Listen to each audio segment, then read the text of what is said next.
You're listening to the Kathy Owen Podcast. I am your host, Kathy Owen, founder of the Silver Wellness Academy at kathyowen.com. I talk about transforming your life in magic fashion. Why is that?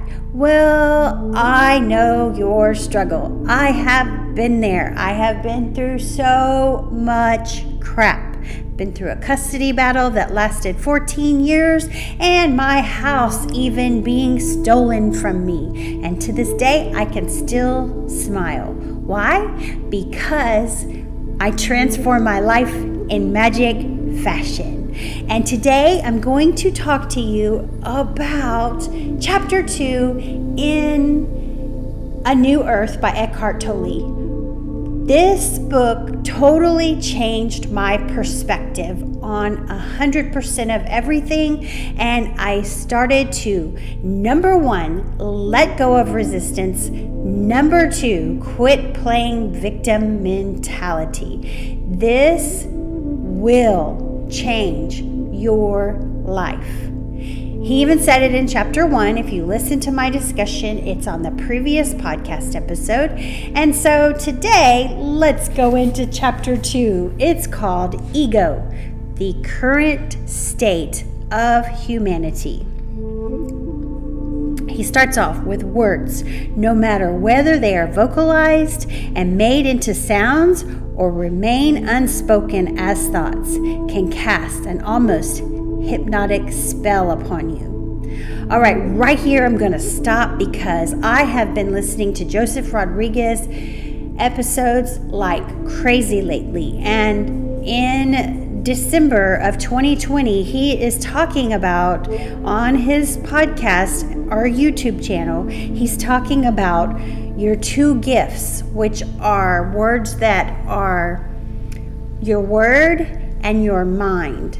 And so the words that we speak to ourselves are so important, and your thoughts are so important. So look how he's saying how we vocalize and make them into sounds or remain unspoken as thoughts. Oh my God, it's crazy how the same material keeps coming back and back up in all of this spiritual documentation. It just blows my mind. So, and the fact is, we do not even know we're doing this. We don't even know the conversations we're carrying on with ourselves. And that's what Joseph Rodriguez is talking about right now. Anyways, let's go back to the book. He says, you have only covered up the mystery with a label. Everything, a bird, a tree, even a simple stone, and certainly a human being is ultimately unknowable. Oh my gosh. So what this means to me and what I have learned is all truths are half truths, and we never know 100% of everything. Okay? So let's go on. He says, when you don't cover up the world with words and labels, a sense of the miraculous returns to your life that was lost a long time ago when humanity, instead of using thought, became possessed by thought. A depth returns to your lives. Things regain their newness and their freshness. And the greatest miracle is experiencing of your essential self as prior to any words, thoughts, mental labels, and images. For this to happen, you need to disentangle your sense of I, of beingness, from all things it has become mixed up with, that is to say, identified with. That disentanglement is what this book is about. Okay, so really, this whole book is about uncovering our thoughts and uncovering our words that we're talking to ourselves, which blows my mind. And I'm probably going to say that like 10 times in this episode alone, because I'm just flabbergasted by how I keep learning this material over and over and over again at different aspects, at different levels, at different knowledge. And it has been said by so many of the teachers that I listen to that when you return to material that you've already read and you've already evolved a little bit, even a tiny bit, when you read that material again, you will see things that you didn't see the first time. And this is so true. I have read this book probably 10 times at least, in full, completely. But in chapters, I've read it over and over again too. And I just saw this right here as something that I'm learning right now in a different way. All right, his first part in chapter 1 is called the illusory self.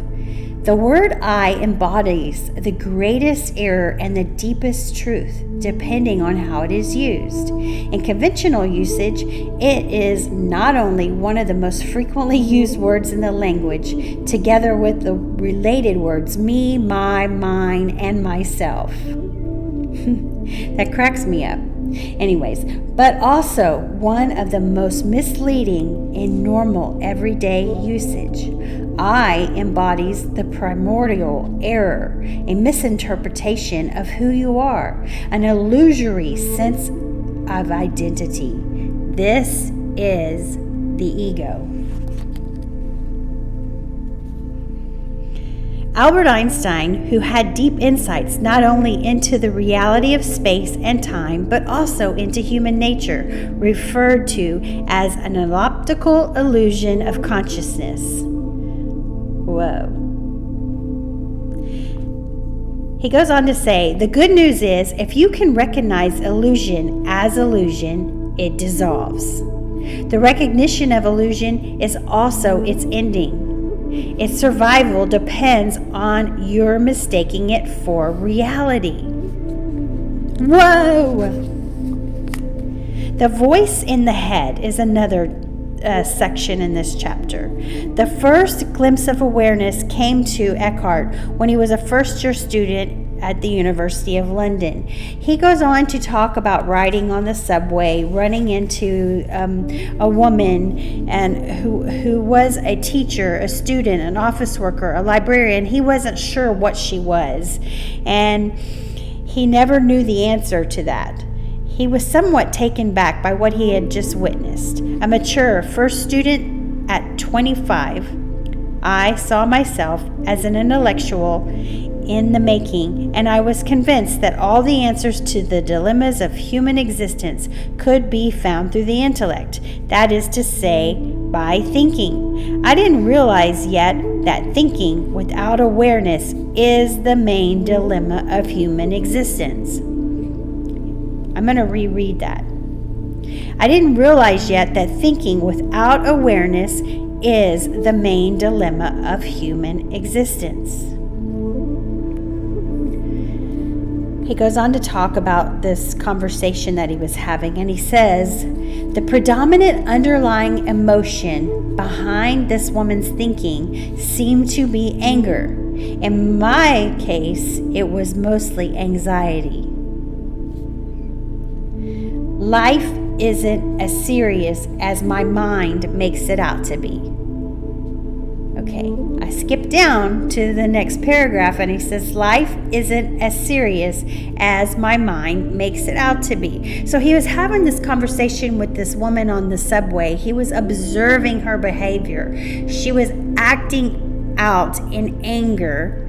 She was in a state, as Neville Goddard would say. And Eckhart was first coming to this realization that he was awareness. He was awareness of the woman's anger, her state. And because he was awareness of her state, he realized that the predominant emotion behind her thinking seemed to be anger. And in his case, it was mostly anxiety. Remember this. Life isn't as serious as my mind makes it out to be. content, and structure of the ego.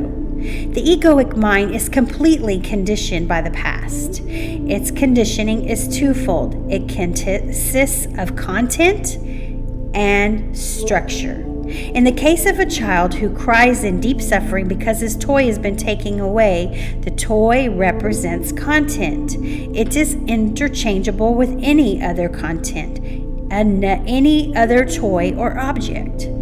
The content you identify with is conditioned by your environment, your upbringing, and surrounding culture. Whether the child is rich or poor, whether the toy is a piece of wood or shaped like an animal or a sophisticated electronic gadget, makes no difference as far as the suffering caused by its loss is concerned. The reason why such acute suffering occurs is concealed in the word my, and it's structural.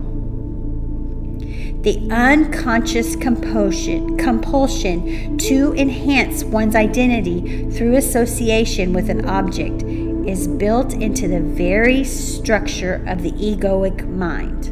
I'm going to reread that because I put stars around that sentence.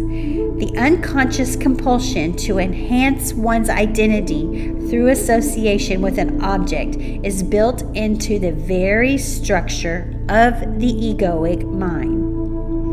One of the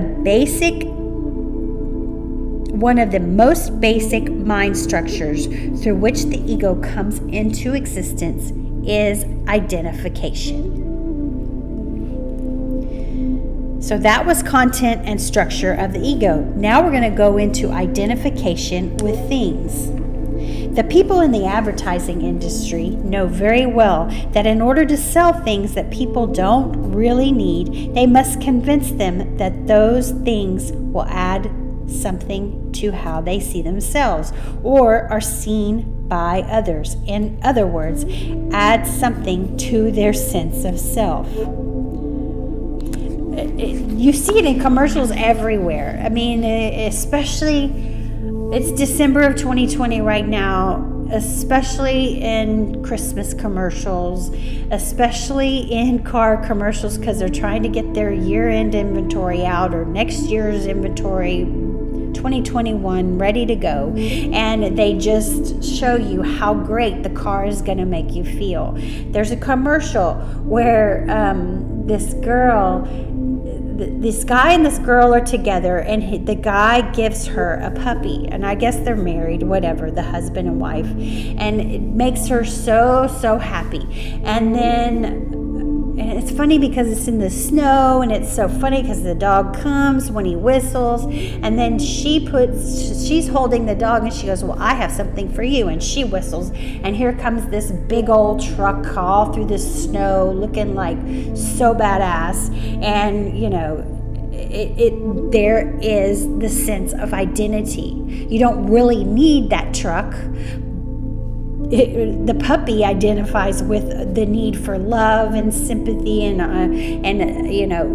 non-ego kind of things, and then you got the truck that identifies with all the ego. So they already hooked you with the puppy, and then they hook you even more with, okay, well, if the puppy's going to make me feel all this, then this truck is going to make me feel all this. It cracks me up that I can see all that now.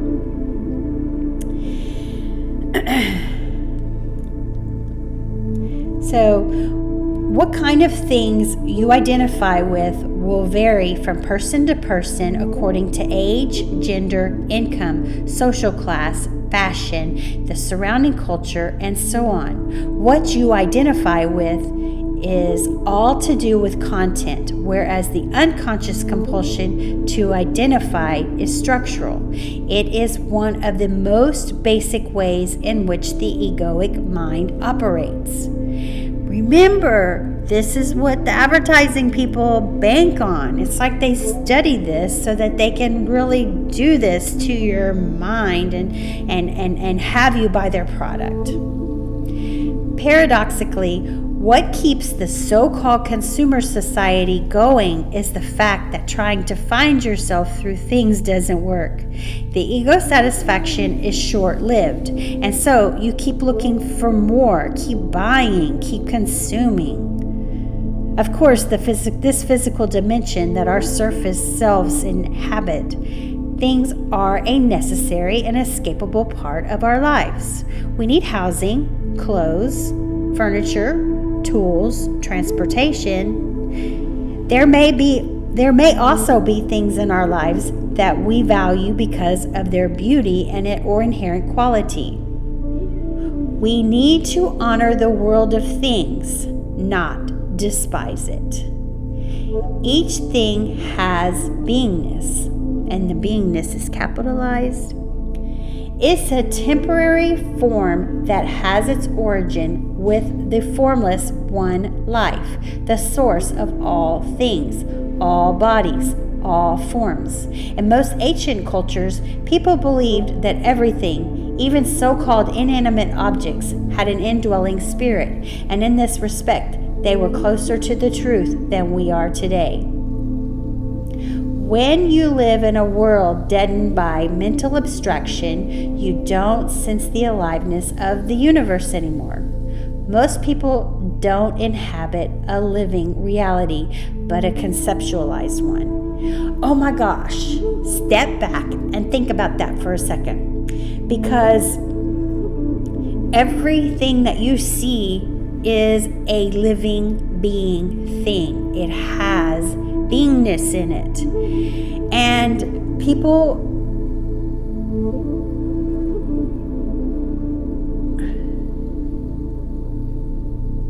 most people don't inhabit a living reality, but a conceptualized one. Honor the world of things, don't despise it. The unchecked striving for more, for endless growth, is a dysfunction and disease. Some economists are so attached to the notion of growth that they can't let go of that word. So they refer to recession as a time of, in quotations, negative growth. A recession has negative growth. Okay. A large part of many people's lives is consumed by an obsessive preoccupation with things. That is why one of the ills of our time is object proliferation. When you can no longer feel the life that you are likely to try to fill up your life with things.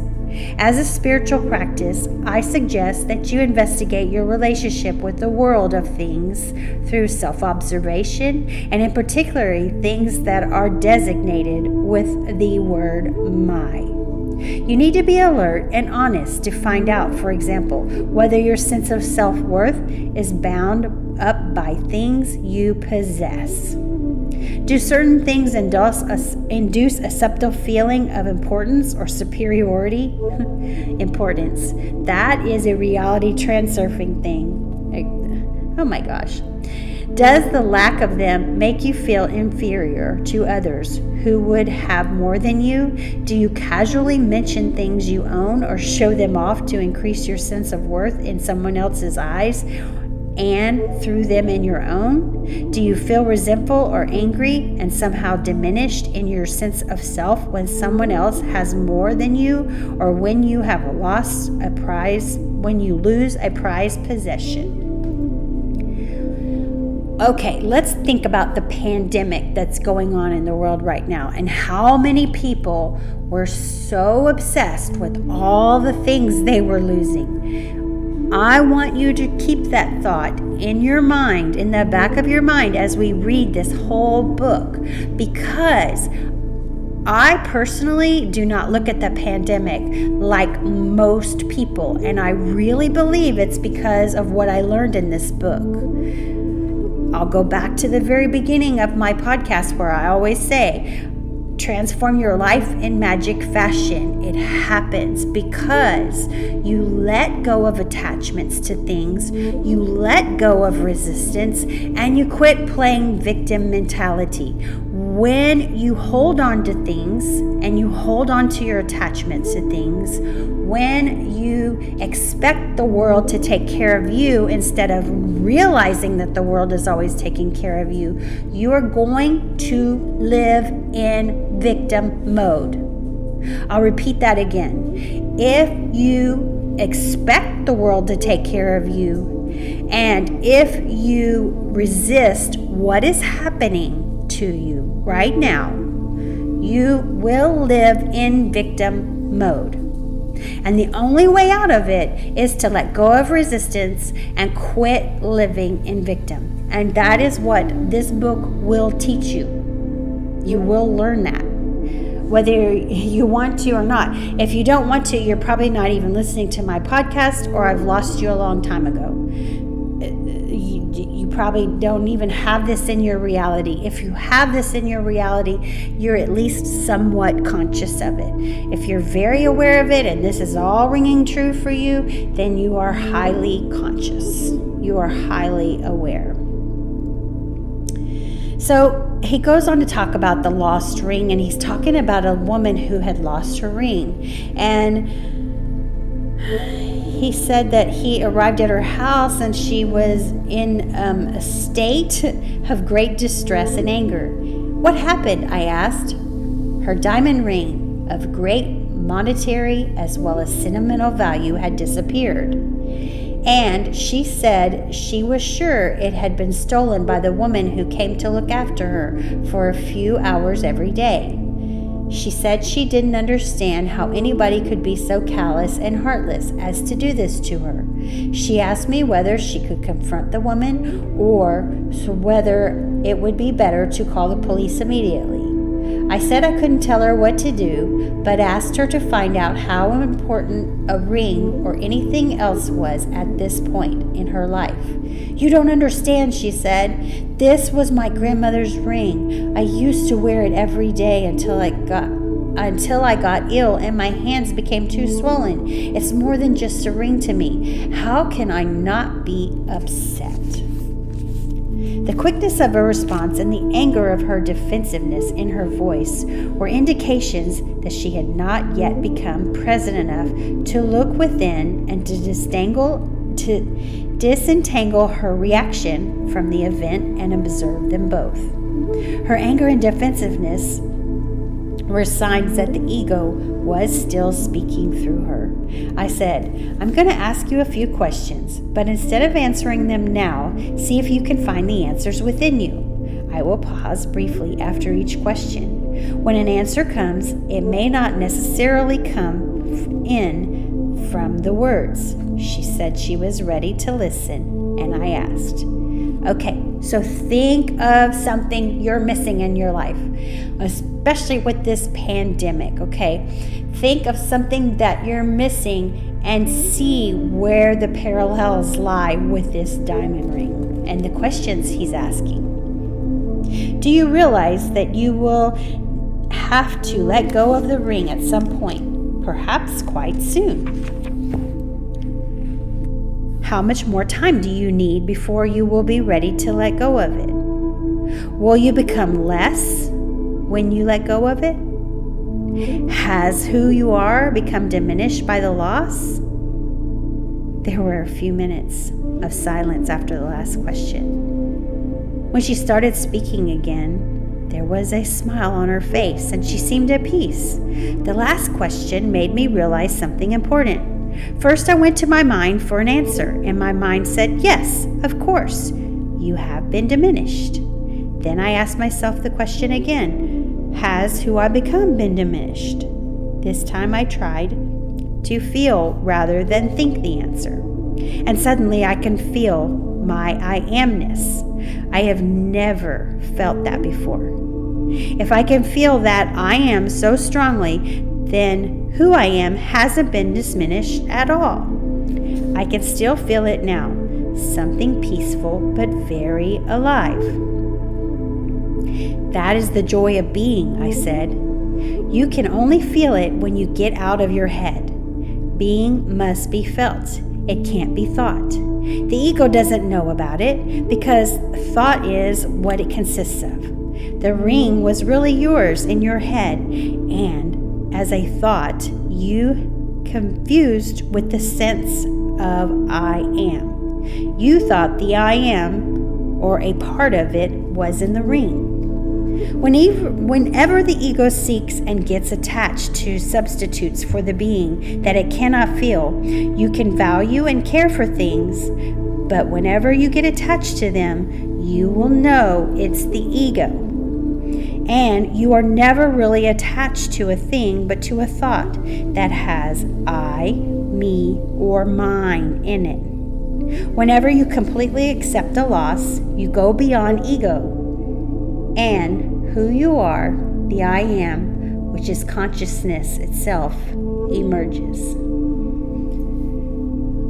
Okay, pause for a minute here because this is so profound, and you may want to listen to this again and again, because this is how I let go of my custody battle and my house.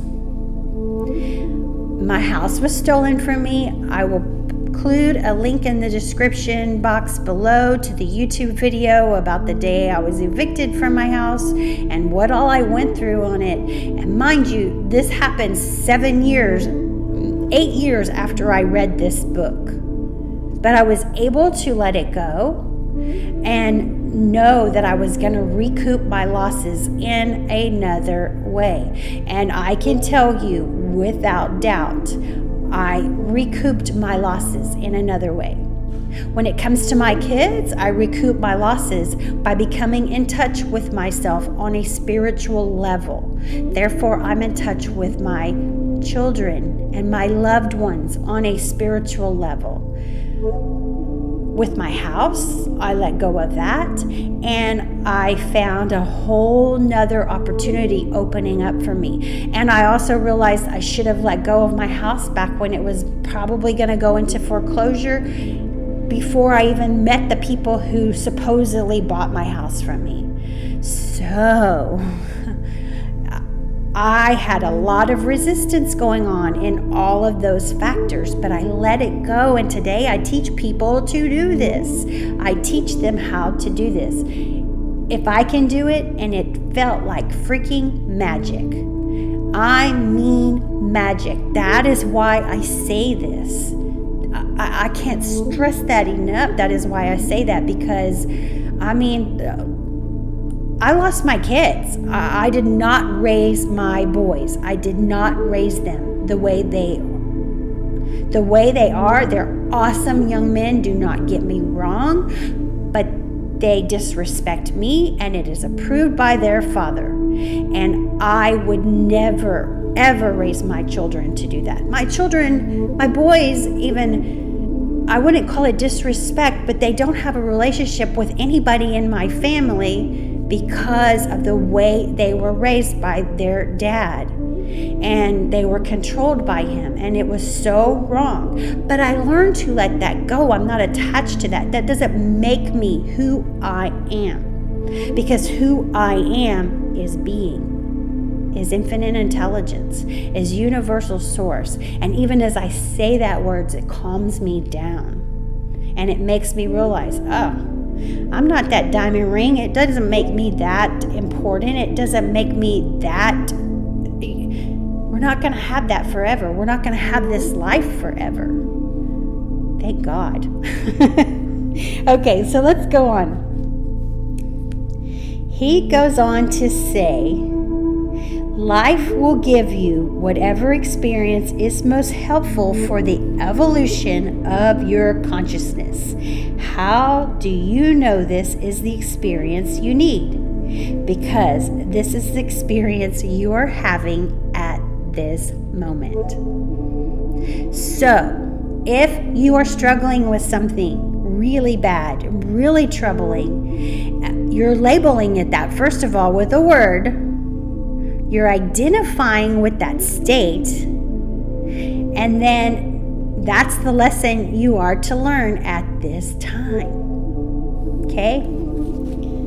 Whew, this book is so good. Oh my goodness. One more sentence I underlined in this little section. The ego isn't wrong. It is just unconscious. Oh my gosh, I'm going to make that a social media post because that is so funny. The ego is not wrong. It is just unconscious. That's even funny. That makes me laugh. All right. The illusion of ownership. And of course we're going to come to this. To own something. What does it really mean? What does it mean to make something mine? If you stand on a street in New York, point to a huge skyscraper and say, "That building is mine. I own it." You're either very wealthy or you are a delusional liar. In any case, you are telling a story in which the thought form I and the thought form building merge into one. That's how the mental concept of ownership works. If everybody agrees with your story, there will be signed pieces of paper to certify their agreement with it. You are wealthy. If anybody agrees with their story, they will disagrees with your story. If nobody agrees with your story, they will send you to a psychiatrist. You are delusional or a compulsive liar.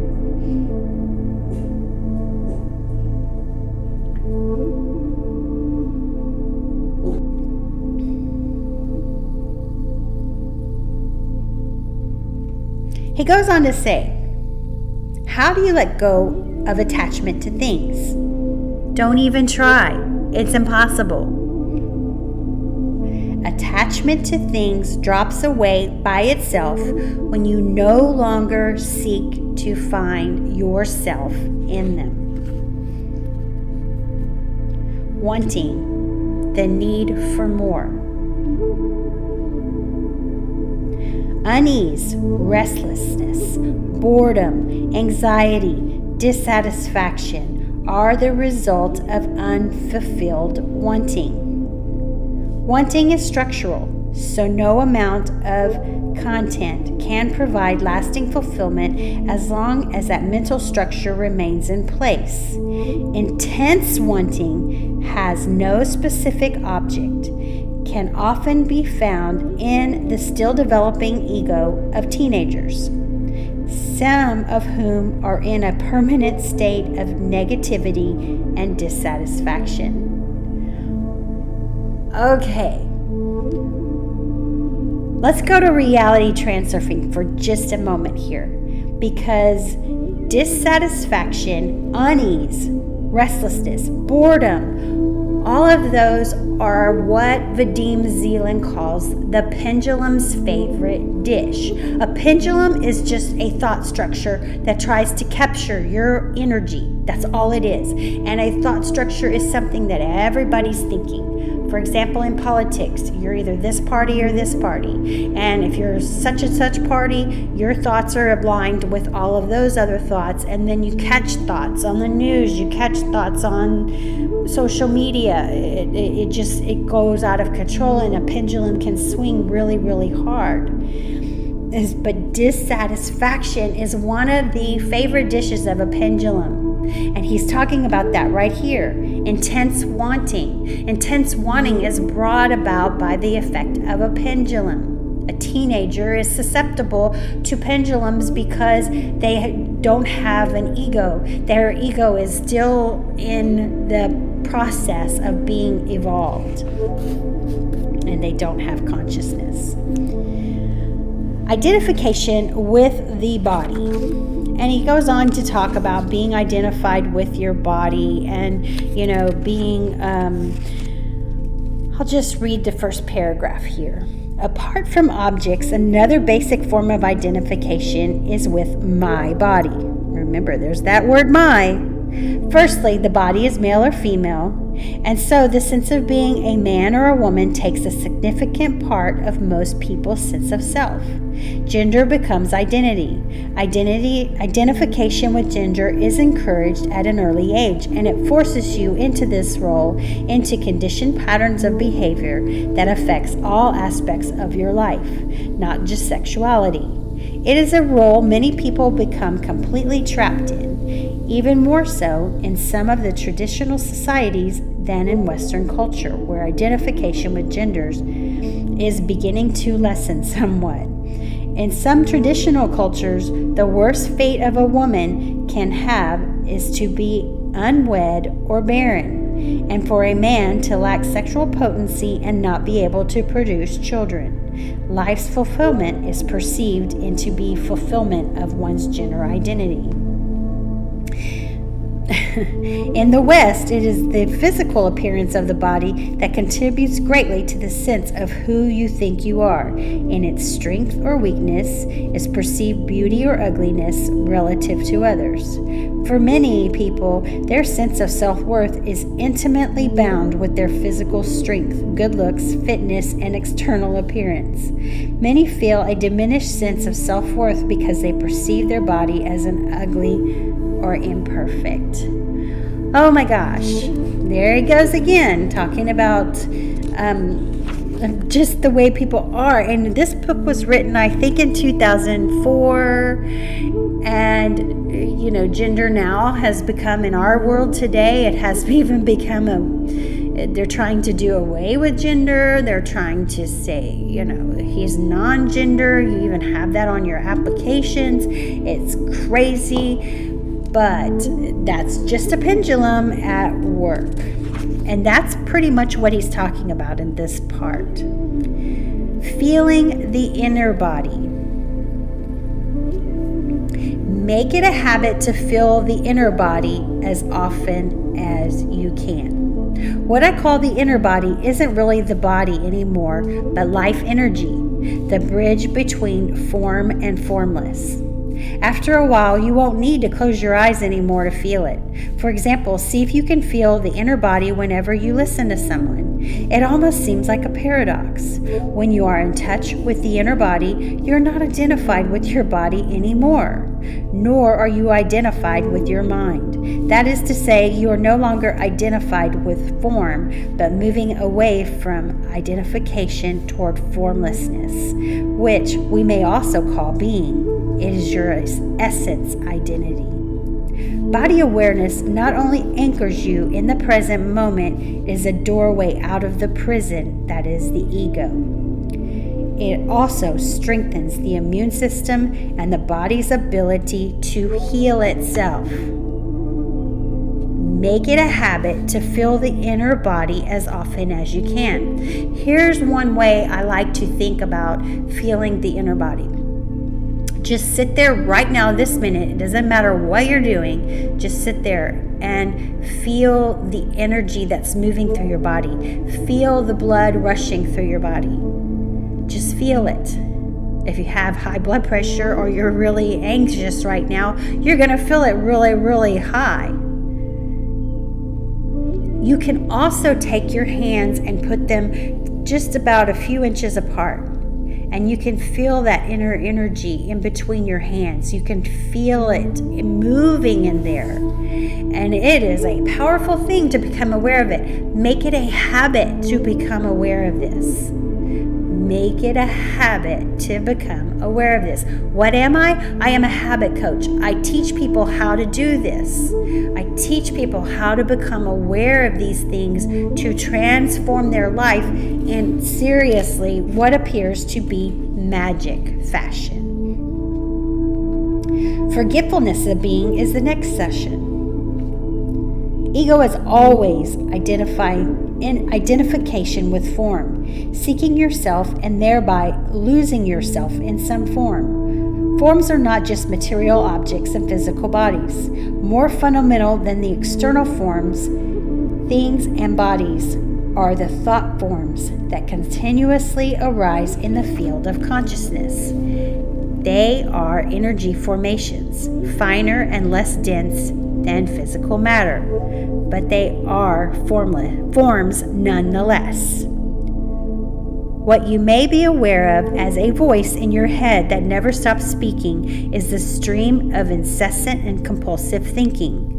When every thought absorbs your attention completely, when you are so identified with the voice in your head and the emotions that accompany it, that you lose yourself in every thought and every emotion, then you are totally identified with form and therefore in the grip of ego.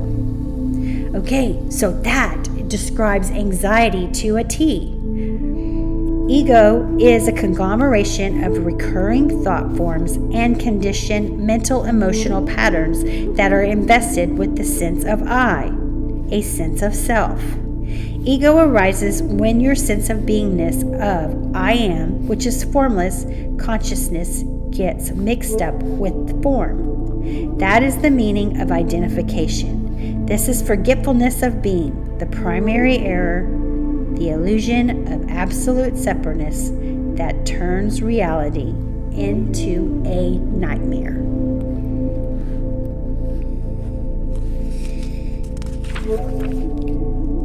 The peace that passes all understanding. I'm just going to read a little part that I highlight. I believe the peace that passes all understanding is the thing that is magic. It is magic because you let go of resistance to what is. You quit playing victim mentality and you go with the flow. He says, whenever tragic loss occurs, you either resist or yield. Some people become bitter or deeply resentful. Others become compassionate, wise, and loving. Yielding means inner acceptance of what is. You are open to life. Resistance is an inner contraction, a hardening of the shell of the ego. You are closed. Whatever action you take in a state of inner resistance, which could also be called negativity, will create more outer resistance, and the universe will not be on your side. Life will not be helpful. If the shutters are closed, the sunlight cannot come in. When you yield internally, when you surrender, a new dimension of consciousness opens up. If action is possible or necessary, your action will be in alignment with the whole and supported by creative intelligence, the unconditioned consciousness, which, in a state of inner openness, you become one with. Circumstances and people then become helpful, cooperative. Coincidences happen. If no action is possible, you rest in the peace and inner stillness that comes with surrender. You rest in God. That was chapter 2. But before I close, I want to talk about this because this is so important.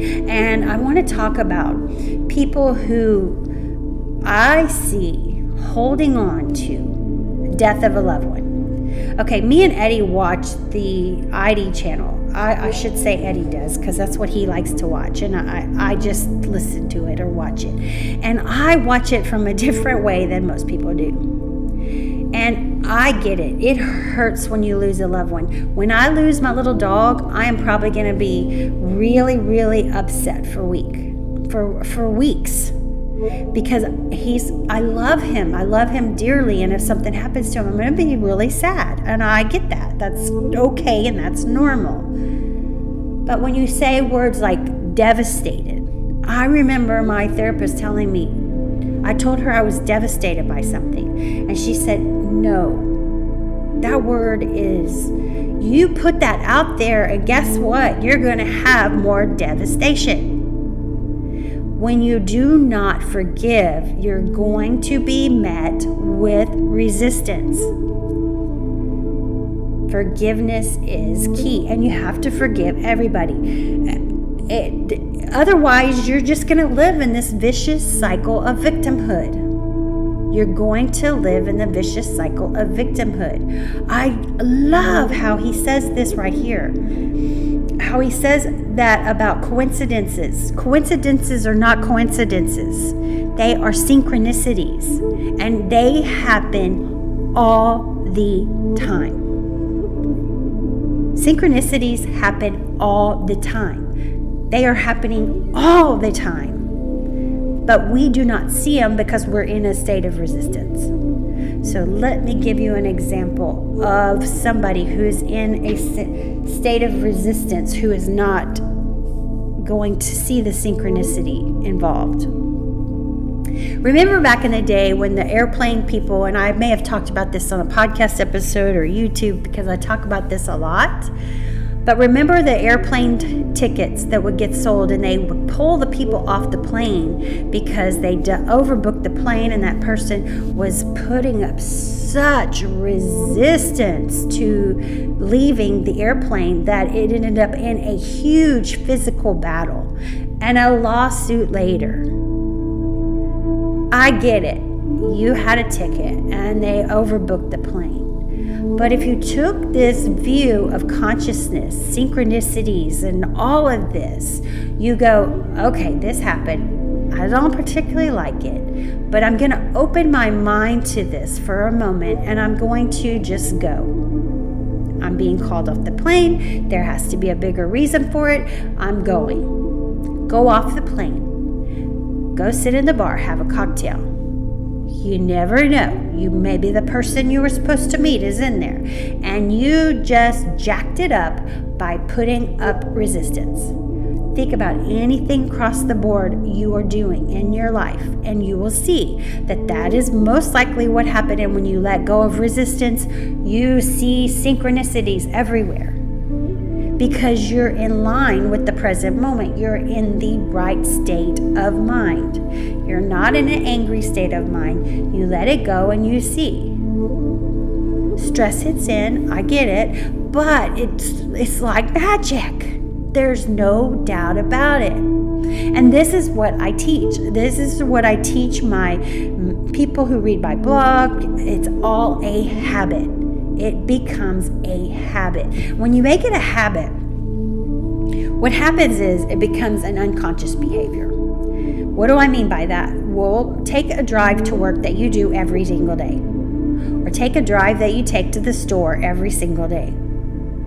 You don't know what flights you stopped at. You don't know how you even got there sometimes. How that happens is because it is a habit, and it's an unconscious habit. You can train your unconscious mind to take care of you and make you habits. That's what I teach. You make your mind, your unconscious mind, work for you so you can take the path that you're supposed to take. And when you do this, you become more aware of synchronicities that pop up and more aware of things that are going on in your world. It is like, I'm not kidding. That's why I say transform your life in magic fashion. It's amazing. Totally amazing. And here are the key components. I'll repeat them one more time. Let go of resistance to what is. And number 2, let go of victim mentality. Let go of victim mentality. If the guy on the airplane had just said, okay, I'm not a victim here. They're asking me to leave the plane. Something must have happened. I'm going to walk off this plane with class. I don't like it, but I'm going to walk off this plane with class, and I'm going to go sit down and have a cocktail and see what happens. Approach your life like that for just the next couple of days and see what you see and start letting go. And if you don't start seeing synchronicities, it's because you still have resistance going on. I guarantee you it's because you still have resistance going on. Let it go.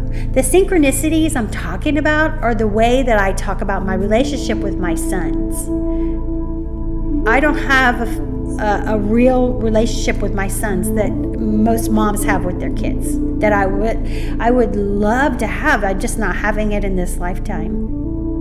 But I'm having something even better than most moms have with their kids. I promise you that. I promise you. Because the way I am in touch with my sons is totally different from a physical thing. And actually, I really wouldn't even want to be anytime I am around them, I feel uncomfortable because the physicalness is not, it's not normal, it's not healthy, because it's not true. It's not one. It's not a good state. But the state that I do have with them is different. Same thing with my house. Oh, okay, I lost my house. I lost a lot of equity in that house. But what I gained when I let go of it, and I let go of that victim mentality, is beyond words. I can't even describe it. Same thing with my boys. I can't even describe what it is because there's no words to describe it, like Eckhart Tolle at the beginning of the chapter. So, in closing, let's see what chapter we're going to talk about next. Is chapter 3, the core of the ego. And we're going to talk about complaining and resentment. Oh my God, I can't wait. I have highlights all through here. Reactivity and grievances. Oh my gosh. It's going to be phenomenal. So I'm trying to get these episodes out every Tuesday and Thursday as best I can, if not even quicker than that, because these are really, really good. If you want any more information, you can always visit my website, kathyowen.com. I have a blog on there. I've got lots of articles on there. I've got lots of links to other podcast episodes, YouTube episodes, even others that I follow that teach this same material. So I hope you enjoyed today's podcast episode. And until next time, I'll see you next time. Peace out and namaste.